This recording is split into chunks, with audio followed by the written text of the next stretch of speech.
बहुत सारे ऐसे बच्चे भी हैं जो अफोर्ड नहीं कर पाते बड़ी बड़ी ट्यूशन की फीस, ठीक है। तो उन सब के लिए भी वेबिनार है, वीकली वेबिनार चलेगा। वेबिनार में बेसिकली हम क्या करेंगे, एसे राइटिंग की प्रैक्टिस करेंगे। आज सिर्फ इंट्रोडक्शन है, अगले वीक से हर संडे को करेंगे इस वेबिनार को, इसी टाइम पे करेंगे। और हर संडे को हम क्या करेंगे, आप में से कौन कौन है जो एकदम नए बच्चे हैं जिन्होंने मेरे से कभी पढ़ा ही नहीं है? कोई बात नहीं, जिन्होंने नहीं पढ़ा और जिन्होंने पढ़ा है दोनों ही मतलब मेरे ही स्टूडेंट हैं, क्योंकि एक कंपटीशन की एग्जाम की तैयारी कर रहे हैं आप लोग और मेरे को दोनों को गाइड करना है। सो उसी के हिसाब से ये लेक्चर आज का डिजाइन करा है। आज की जो लैब है उसका नाम है descriptive lab the learners descriptive improvement program. Basically जो मेरा प्रोग्राम होता है उसका डिस्क्रिप्टिव इम्प्रूवमेंट प्रोग्राम नाम होता है, क्योंकि डिस्क्रिप्टिव लिखना सबको आता है, उसको इम्प्रूव कैसे करना है उस पर बेसिकली मेरा फोकस रहता है। तो हम स्टार्ट करेंगे अपना एसे राइटिंग अलाइनमेंट के साथ, ठीक है। तो ये वर्कशॉप है, अगर इस पीडीएफ को डाउनलोड करना चाहते हैं तो ये यूट्यूब पे अभी डाउनलोड हो जाएगी, इसके बाद इसको डिस्क्रिप्शन से आप डाउनलोड कर सकते हैं। सो इस पीडीएफ में बेसिकली गाइड करा हुआ है कि ये जो प्रोग्राम है, ये जो आज का सेशन है, वेबिनार है, इसका बेसिक मोटिव क्या है, रिफ्लेक्शन करना। क्योंकि हम जो ऐसे राइटिंग करते हैं बेसिकली उसमें हम लिखना तो चालू कर देते हैं लेकिन उसको रिफ्लेक्ट नहीं कर पाते, उसको इम्प्रूव कैसे करें उन चीज़ों पे हमारा थोड़ा सा फोकस कम रहता है। डिस्क्रिप्टिव को हम बहुत लाइटली लेते हैं, सोचते हैं कि लिखना ही तो है, लिख देंगे, क्या फ़र्क पड़ रहा है। लेकिन लिखना कैसे है, क्या क्या चीज़ें करनी है, फ़र्क कैसे डिफरेंस क्रिएट करे, कंपटीशन बहुत ज़्यादा है। तो इस प्रोग्राम का बेसिक मोटिव रहेगा कि जो भी बच्चे हैं, जो भी मेरे स्टूडेंट्स हैं, तो उनको कैसे इम्प्रूव करा जाए, वो सेल्फ इम्प्रूवमेंट कैसे लेके आए, इस वेबिनार का मेन मोटिव वो है, ठीक है। तो सबसे पहला क्वेश्चन, क्योंकि रिफ्लेक्शन प्रोग्राम है, वेबिनार बेसिकली रिफ्लेक्शन प्रोग्राम होता है, तो सबसे पहला क्वेश्चन आपको ये करना पड़ेगा। देखो जो पहला क्वेश्चन है वो क्या, कि जब आप ऐसे राइटिंग करते हैं, ठीक है, तो आप क्या प्रॉब्लम फेस करते हैं, सबसे पहले आपको वो डिसाइड करना है। तो यहाँ पे मैं पूछना चाहूँगा सारे बच्चों से कि जब आप ऐसे राइटिंग को स्टार्ट करते हैं, कोई भी ऐसे आपको टॉपिक दिया जाता है, आप तुरंत लिखना स्टार्ट कर देते हो या पहले 5 या 10 मिनट लगाते हो? मैक्सिमम जो बच्चे हैं वो क्या करते हैं, ऐसे का टॉपिक देखा और देखते ही आंसर राइटिंग अपना पेन चालू कर देते हैं, एकदम लिखना चालू करते हैं स्पीड में, और बीच में कहीं मिडिल में जाके वो खो जाते हैं कि यार मैंने क्या डिस्कस करा था, अब क्या डिस्कस करना है। फिर उनके दिमाग में कुछ और पॉइंट आता है, फिर वो डिस्कस करने लग जाते हैं, फिर कुछ और आता है, फिर वो डिस्कस करने लग जाते हैं, और एंड में छोटा सा कंक्लूजन देके ऐसे खत्म कर देते हैं। फिर जब उसको वो रीड करते हैं तो कहीं से ऐसे जो है वो टाई अप नहीं होता, लिंक नहीं होता। तो वही सबसे बड़ी जो प्रॉब्लम है हम ऐसे राइटिंग में वो फेस करते हैं। वही ये जो दिखा रखा है डायग्राम वो ऐसा है कि हम यहाँ से स्टार्ट तो करते हैं, हम सोचते हैं कि मिडल में पहुँच जाएंगे, लेकिन इधर जाते हैं और कहीं ना कहीं हम खो जाते हैं। तो इसको ही हमें क्या करना है, पार करना है। इसके लिए क्या सॉल्यूशन है, सबसे ईजी सॉल्यूशन है कि जब भी आपको कोई टॉपिक दिया जाता है लिखने के लिए, जब भी कोई टॉपिक दिया जाता है, सबसे पहले आपको क्या करना है, 5 मिनट रुकना है। 5 मिनट से पहले स्टार्ट नहीं करना, रुक के पहले उस टॉपिक के बारे में सोचना है, सोच के रफ नोट्स बनाने हैं। जैसे आपको जब क्वेश्चन पेपर मिलेगा, क्वेश्चन पेपर के बगल में ऐसे करके एक लाइन खींच लेना, ठीक है। यहाँ पे लिखना कि पहले मैं कहाँ से स्टार्ट करूँगा या करूँगी, देन उसके बाद क्या डिस्कस करूँगा मैं, उसके बाद फिर क्या डिस्कस करूँगा, उसके बाद फिर क्या डिस्कस करूँगा, और फिर एंड में कंक्लूजन करके ये मेरा पूरा ऐसे हो जाएगा। अगर इस अप्रोच को फॉलो करोगे तुम लोग, ठीक है, कि 5 मिनट या 10 मिनट दे दिए स्टार्टिंग में ब्रेन स्ट्रॉमिंग करने के लिए। जब ब्रेन स्ट्रॉमिंग करोगे तो क्या होगा, नए नए आइडियाज आएंगे कि क्या क्या चीज़ मैं डिस्कस कर सकता हूँ। तो इसको साइड में लिख लिया, ठीक है। साइड में लिखने के बाद जब तुम ऐसे लिखना स्टार्ट करोगे तो इसी डायरेक्शन में, इसी फ्लो में तुम्हारा ऐसे होना चाहिए, ठीक है। तब वो क्या होगा, एकदम परफेक्ट काइंड ऑफ परफेक्ट ऐसे होगा, ठीक है। तो सबसे पहली चीज क्या करनी है, 5 मिनट देने ब्रेन स्ट्रॉमिंग को, ताकि ये जो प्रॉब्लम है ये ना हो, ठीक है। सेकंड थिंग देखते हैं, सेकंड चीज क्या होती है। देखो अब ये जो तुम प्रिपरेशन कर रहे हो, ये जो है DSSB का एग्जाम है, बेसिकली उसी की तैयारी कर रहे हैं सारे लोग। तो ये क्या है, ये कंपटीशन है, समझ आया क्या चीज़ है, कंपटीशन है। अब कंपटीशन में इसमें से जिसने इस एग्जाम को फिल करा हुआ है उसमें से मिनिमम मतलब 1-2 बच्चा भी ऐसा नहीं होगा जिसको इंग्लिश में लिखना ना आता हो। सब बच्चों को लिखना आता है, सब बच्चों को, टोटली सब बच्चों को लिखना आता है, और सब बच्चों को लगता है वो परफेक्ट लिखता है। तो वहां पे तुम ऐसा क्या करोगे कि जो तुम्हारा ऐसे सेलेक्ट हो जाए, क्योंकि वहां पे क्या करना है, दूसरे बच्चों को काटना है।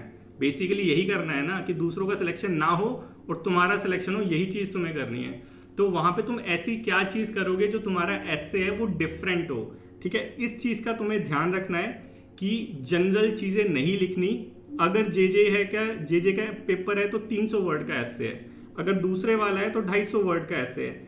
ये जो 250 वर्ड हैं ये तुम्हारी लाइफ को डिसाइड करेंगे कि जो तुम अगले 1 साल में क्या कर रहे होगे, दोबारा से प्रिपरेशन कर रहे होगे या फिर जॉब लेके अपनी जॉब कर रहे होगे। जैसे यहाँ पे सचिन है, जैसे यहाँ पे हमारे सुमित है, ये दोनों जॉब लेके बैठे हुए हैं, 80-90 हज़ार की इनकी सैलरी आ रही है। इन्होंने क्या करा था, मेहनत करी थी।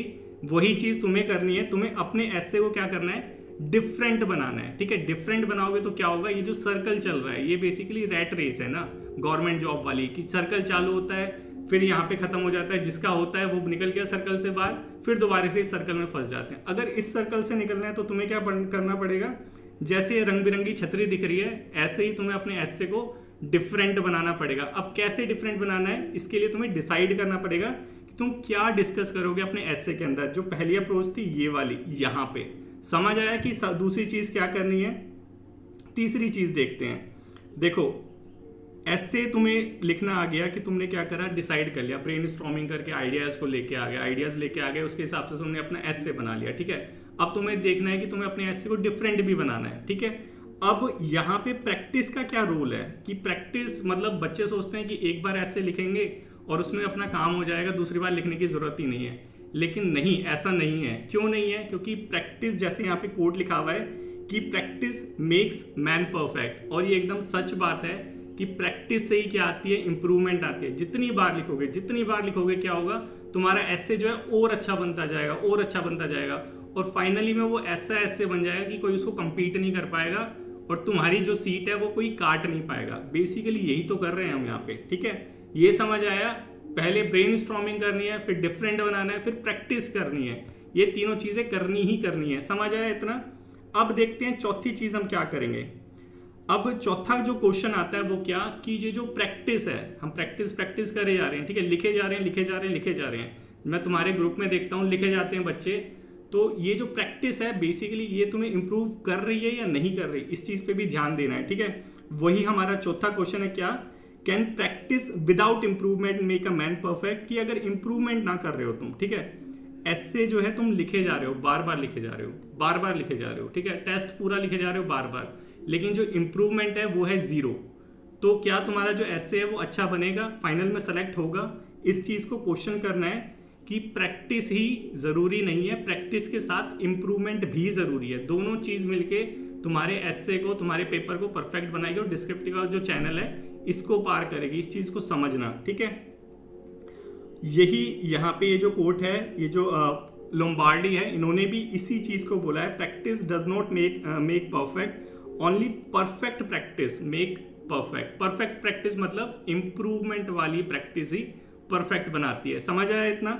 अब देखते हैं कि यहाँ पे गुरु का क्या रोल आता है। बेसिकली हम 21st सेंचुरी में जी रहे हैं, और यहाँ पे जो हमारी जो गुरु शिष्य परंपरा जो थी एंशिएंट टाइम वाली, वो कहीं ना कहीं यहाँ पे डाइल्यूट होती जा रही है। ये सबको पता है कि जो गुरु की जो रिस्पेक्ट थी वो अब कहीं ना कहीं बहुत नीचे आ गई है, कि गुरु को नमस्ते भी नहीं करते। वो तो मेरी क्लास वाले जो बच्चे हैं वो एजुकेशन का जब मैंने चैप्टर पढ़ाया उसके बाद मुझे गुड इवनिंग करने लगे। तो क्या चीज़ है कि हम वेस्टर्नाइज होते जा रहे हैं। तो जो हमारी गुरु परंपरा वाली शिष्य वाली जो पद्धति है उसको नहीं भूलना, क्योंकि गुरु का बहुत इंपॉर्टेंट रोल होता है एक स्टूडेंट की लाइफ में। और वही तुम्हें आज ये बताएंगे सचिन और सुमित, दोनों मिलकर तो बताएंगे कि गुरु का एक्चुअल में रोल क्या होता है, ठीक है। वही यहाँ पे डिस्कस किया गया है कि अगर कुछ अचीव करना है लाइफ में, क्योंकि आप सभी को पता है एंशिएंट टाइम में क्या होता था, जो राम जी थे, जो कृष्ण जी थे, सारे लोग कहाँ जाते, गुरुकुल जाते थे गुरु से शिक्षा लेने के लिए। वो भगवान के भी गुरु से शिक्षा लेते थे।